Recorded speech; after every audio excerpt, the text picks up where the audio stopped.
আমার নাম কালিল সুলিভান। আর ডক্টর জাকির নায়েক বললেন যে শেষ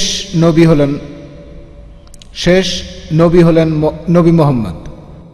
আর আমার বন্ধুরা আমাকে বলেছে যে যীশু খ্রিস্ট আবার আসবেন।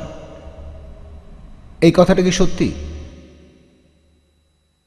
ভাই, আপনি প্রশ্ন করলেন যে মোহাম্মদ সাল্লাল্লাহু আলাইহি সাল্লাম হলেন শেষ নবী, শেষ রাসূল, কিন্তু তার বন্ধু যীশু খ্রিস্ট আবার পৃথিবীতে আসবেন। এই কথাটা বাইবেলও বলা আছে, যীশু খ্রিস্ট আবার পৃথিবীতে আসবেন।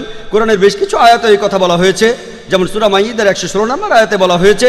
আর সব মিলিয়ে 70টি সহিহ হাদিস আছে যেখানে বলা আছে যীশু খ্রিস্ট আবার ফিরে আসবেন। কিন্তু যে কারণে যীশু খ্রিস্ট আবার পৃথিবীতে আসবেন সেটা হলো খ্রিস্টান ধর্মের যীশু খ্রিস্ট তিনি ঈশ্বরের একমাত্র প্রেরিত দূত, যাকে তার অনুসারীরা ভুল করে ঈশ্বর বলে মানে।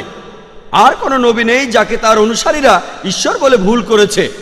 কিন্তু খ্রিস্টানরা তাদের বেশিরভাগই তারা ভুল করে মনে করে যে যীশু খ্রিস্ট নিজেকে ঈশ্বর দাবি করেছেন, আর এই কারণে আল্লাহ সুবহানাহু ওয়া তাআলা তাকে আবার জীবিত করবেন।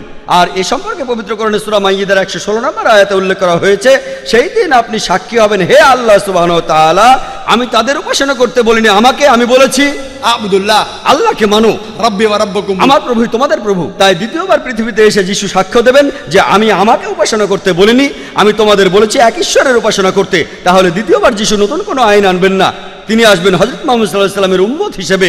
তিনিও এ আইন মেনে চলবেন, কোরআনের আইন আর সহিহ হাদিস। তিনি আমাদের নতুন কিছু শেখাবেন না। তিনি পৃথিবীতে এসে সাক্ষ্য দেবেন খ্রিস্টানদের সামনে, আমি নিজেকে ঈশ্বর দাবি করিনি, এখন তোমরা কোরআন আর সহিহ হাদিস মেনে চলবে।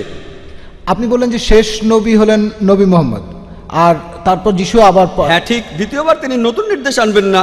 রাসূল মানে যিনি কিছু নির্দেশ পান, তিনি দ্বিতীয়বার রাসূল হিসেবে আসবেন না।